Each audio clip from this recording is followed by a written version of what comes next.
Rob Thompson game playing you today on Sports Biz Radio. Jason Mejeur. Did I get that? You got it. You nailed it. Yes. Great way to start the show, hearing your name pronounced correctly. Thank God I just asked you 5 seconds ago. Right. Well, happy Saturday, and thanks for taking some time to be my guest interview. So I appreciate it. Yeah, it's. I think we all have a little more time and looking for things to do and listen to right now. So yeah, happy to be on and excited to chat about our world and all of the changes going on. Here's a great thing about it. There's going to be so many unbelievable things that come out of this. But the one great thing is we get to see the inside of everybody's home. Yeah, right. And maybe a 3 and a 5-year-old coming into the screen at some point here as you're trying to manage kids and home all at the same time. And pets and, just in the mailman, the UPS guy jutting to banging. It's fantastic. Yeah, I was on a call with a CTO of another company, one of our partners yesterday, and he had 3 cats in the background. And I didn't know he was a cat guy until yesterday. So I feel a little closer to him after being on a phone call with him in his home. Well, he's got 3 cats. There's something there. You Right. have to do that full investigation on that one. Well, anyway, so this is actually, it's like we're having our own Zoom call, but this is not. This is a show. So I have many questions to ask you. We do take questions below, so people do text me if they are up this early and watching. So they do. So we will be throwing you some questions if they do text me as well. They can add comments. So there's this. This is live streamed on LinkedIn. LinkedIn, you can add a comment. We can't get to that right now. We can't see it actually. But if you're on our Facebook Sports Biz Radio show, you can, when you are on StreamYard, which is our broadcast third-party platform, we can read your comments there and we can drag them in. So that's the housekeeping piece of it. So let's talk about you. You are the co-founder and CEO of MaxOne. You're a former high school coach, professor, college coach for many, many years. What was, and you told it to me, but I want you to share with everybody because this is about you. What was that aha moment that you had to start MaxOne? Sure. Yeah. About 5 years ago, I was had just finished coaching at the college level. I was coaching basketball and moved down to the high school level. And my assistant coach had been there for 15 years. And it was like about this time when we're in the tournament, about ready for a tournament run in the state tournament, had a great season going. And my assistant coach was saying, "Hey, what are we going to do in the off season?" And I said, "Hey, we have to win some games right now. We'll worry about the off season later." And he said, "No, you better start thinking about it ahead of time." And I said, "Well, just bring me what you guys have done for the last 15 years." And so the next day he comes into practice, slaps down on my desk a stack of about 100 pieces of paper, and it's a letter from the head coach. It's a bunch of drills written and diagrammed out. It's a strength program. And then on the back of it was a tables, like probably 50 pages of tables. And the kid's supposed to write the date and then record what they did and put it up on the wall and in their garage or in their bedroom. And I said, "Wow, that's a lot of work and a lot of paper." Yeah. And so I said, "You've been doing this for the last 10 years, handing it out to 50 kids a year, freshman, JV, and varsity team. How many kids have turned it back in?" And he looked back at me and he said, "0." And so that was this moment of like, how do we do this better? How do we take this stack of papers and put it onto this place, right, where every kid is spending 6 hours a day with their eyes on their phone? And my aha moment was, if I as a coach can show up on a kid's phone, that's the way to help them get better in the future, and engage them in the process of getting better. And so that was 5 years ago. Brian, my assistant coach, and I took this crazy idea and built the first product and started inviting coaches into it. And the business has taken off ever since. Well, you did have some entrepreneurial experience prior to this, haven't you? Yeah, I was an assistant coach working for free in Denver, Colorado. And so when I was doing that, I started a company called Brightside Window Cleaning in Denver. And we washed windows at homes and businesses And the thing that a lot of people don't know about Denver, Colorado is it's 300 days of sunshine a year. So it's a great spot to have a window cleaning company. And there's a few other entrepreneurial things that I've done. That's probably my favorite, is starting and cleaning windows, just to pay the bills while you're trying to pursue a career in college coaching. Well, cleaning windows is not much different than what you're doing right now.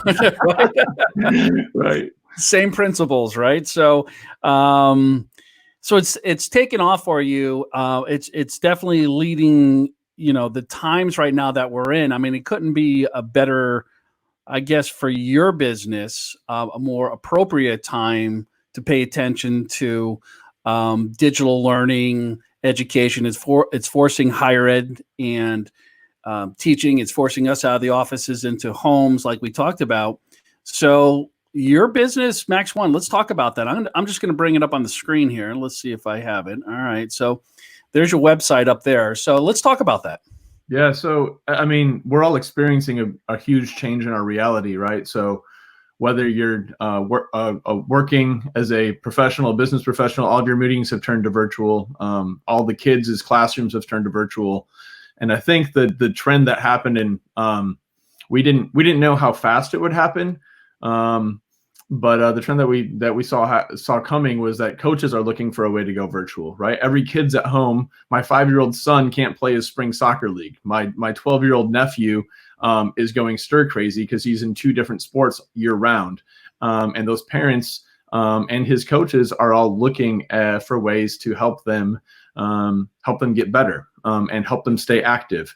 And their sports will come back, right? We don't know when, but youth and amateur team sports will come back. It may be 1 month, it may be 3 months, it may be 6 months.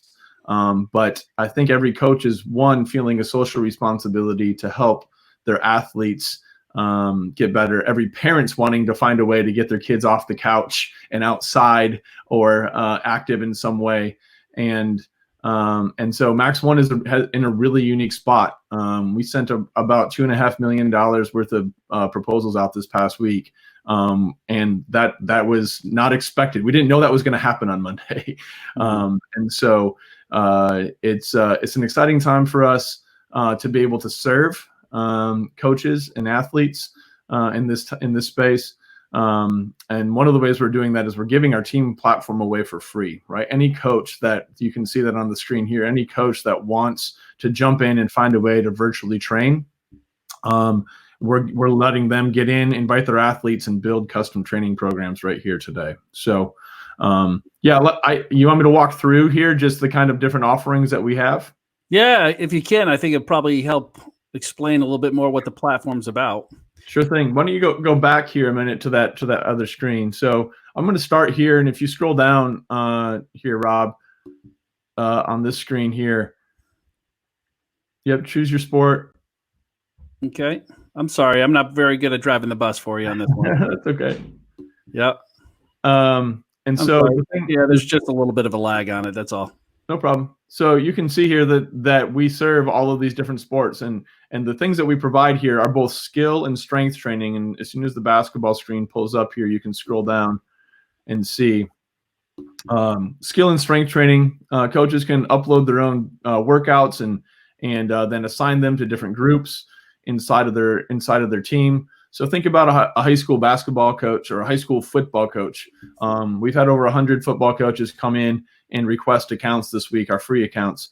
And they're trying to figure out, okay, kids are at home. We still need to get better for next season. And our summer program may be gone. Like, we may not have our summer strength program. So how do I give them body weight and conditioning materials and then even some skill stuff, right? Get my quarterbacks throwing, get my receivers catching. And we have a way for coaches to upload all of that and then deliver it out. And this is one of the cool parts just on this screen right here is within that team environment, you're able to track every kid and what they're doing in the exercises and drills you're giving them. They're able to measure their results. And then everything also gets pushed to live leaderboards. So within a team environment, it creates a competitive atmosphere, which is engaging and motivating.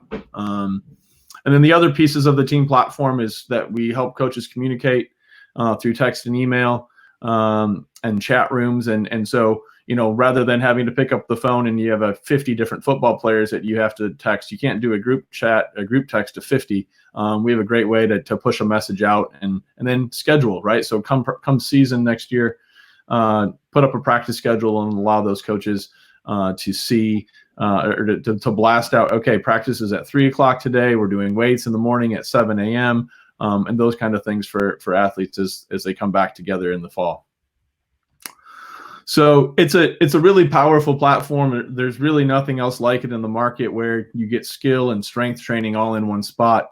And then, I think the thing that I've heard this week that just continues to echo in my mind is that that this is the future, right? There's going to be a virtual future of training and engagement of athletes. And the reality of it is that future is being forced upon us at a faster pace than we ever thought because of the current circumstances. So yeah, that's how an individual coach could use. And I want to invite any coach to just come to our website. There's a form to fill out, and we'll get you set up within a couple hours with an account, and you can just be off and running and start training and have your virtual coach all set up for you. Yeah, it's pretty amazing.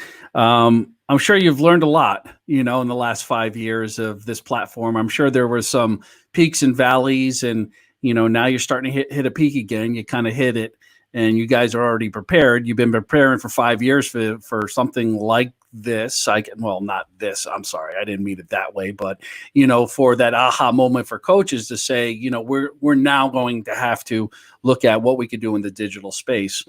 What have you learned along the way? Yeah, I think one of the things is listen to the customer all the way through. So we take the true agile approach of putting something out there, getting the customer's feedback, and then making improvements and adding things to it. We constantly have a list of requests that our development team is keeping, that our product and customer service folks are hearing from coaches. And that's how we prioritize what's the next thing to do and the most important thing to work on next. And so in a technology company, it's all about the product, and you have to have a quality product in order to be successful.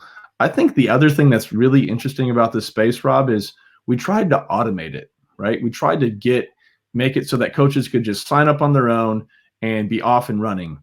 Well, what we've learned is that coaches are highly relational people, and they may not have as much patience with technology because they're more people than technology people. Right. And that's just the fact, right? Like there's nothing right or wrong about that.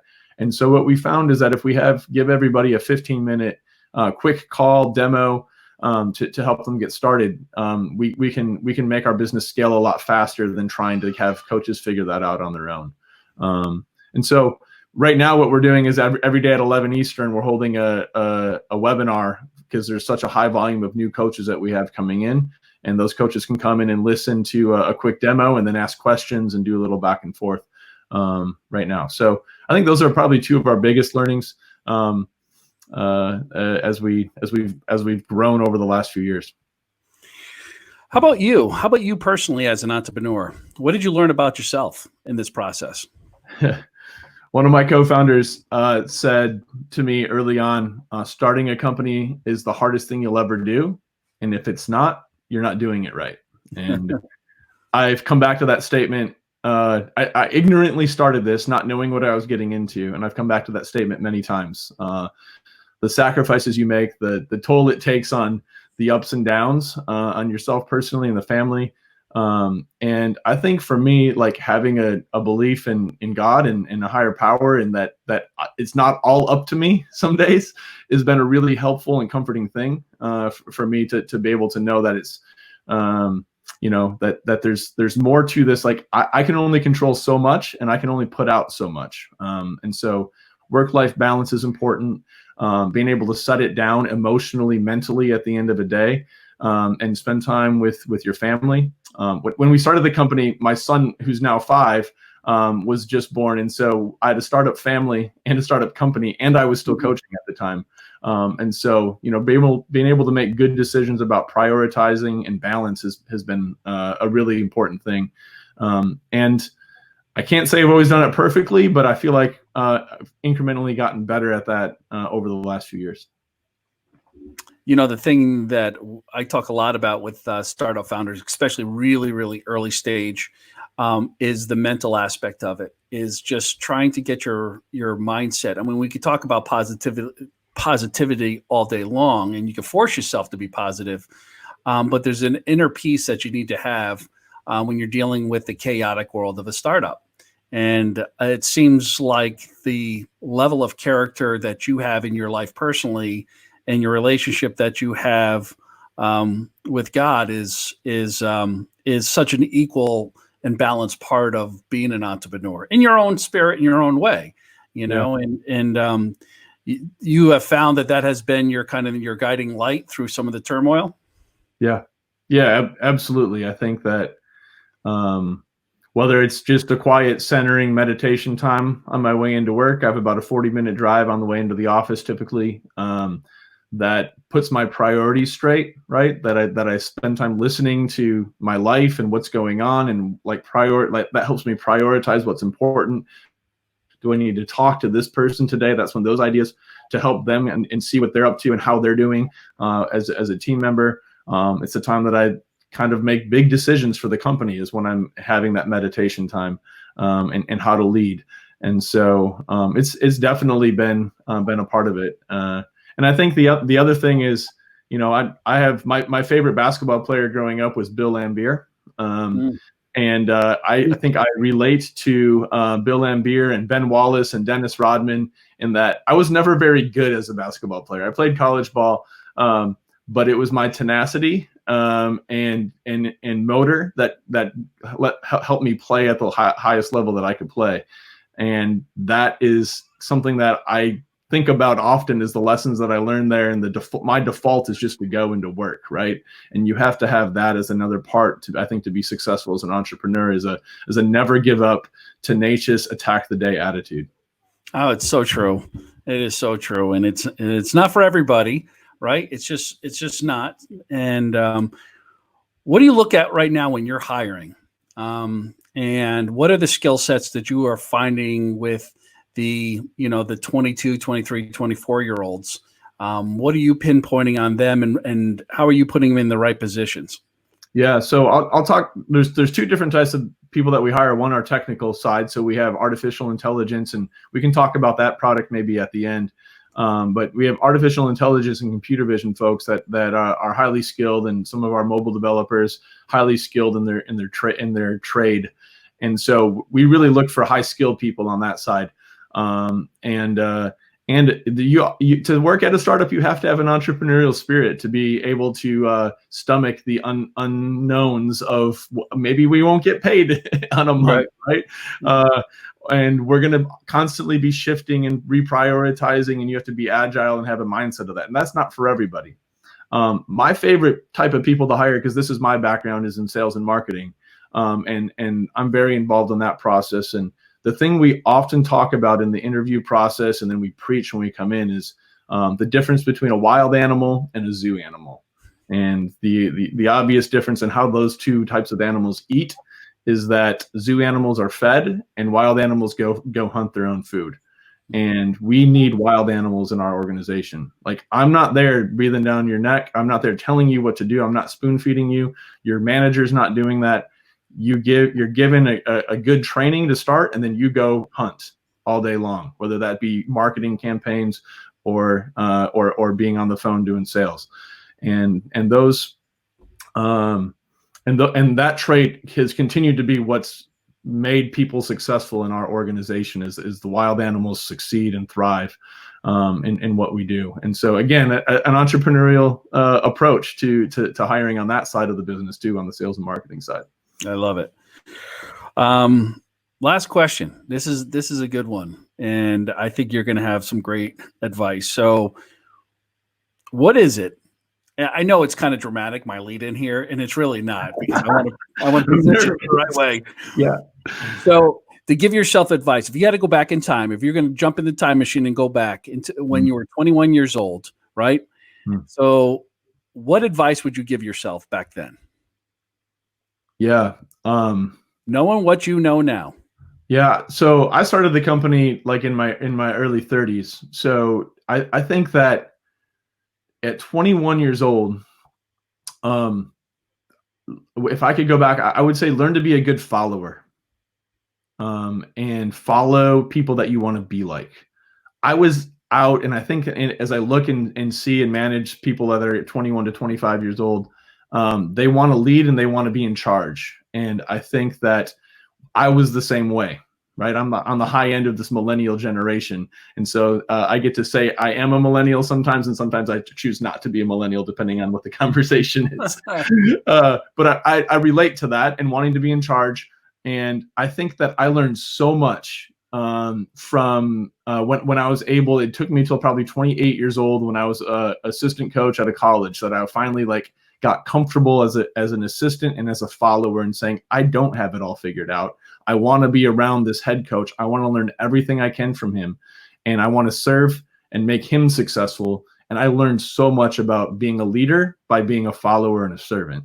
Yeah. And so I think that, there will be a time, and I had no idea, like in my 20s, that I was going to be CEO and founder of a startup, right? That was not on my radar of a technology company. I had no idea how all of the following that I did and all of my experiences perfectly set me up for the position that I am today. And so be patient, follow, trust the process, that at some point in time, you're going to be put in a position, if that's your desire, to be a leader and to pave your own path. And so I think that's what I would like to tell myself, is to be more patient and be a better follower. So how important is a mentor for you during that process? And even now, as an executive and as a founder of a big successful company, do you still have a mentor, and do you still use advisors? It's the most valuable thing. I have a number of advisors, and what I found and what I need right now is not just one advisor for all things. That we are so specialized in a number of things that I think one of my mentors is a board member, actually, that sits and knows the deep depths of the company and can give good advice and help me think about how to lead the company. Another mentor who's an expert in HR and people. And so when I'm having people problems, I go to him and walk him through how do I deal with these situations that I've never dealt with before. I have spiritual mentors, obviously, that are helping me on that front. And then I think people who are a stage ahead of me as dads and husbands too, right? So I think in order to be good in my business, I have to be good at home. And so to have people that I'm around and I meet with on a weekly basis that are a stage ahead of me on raising kids and having successful and thriving marriages, absolutely. Those are the relationships that I cherish and where I want to spend a lot of my time. And it's probably the most important thing, I would say, is to have somebody a stage ahead of you that can help you make good decisions. The people that I see without mentors often make really knee-jerk, quick decisions that can actually hurt their career or hurt them personally, because they don't have good perspective on a big decision in life. It's so true in so many different ways.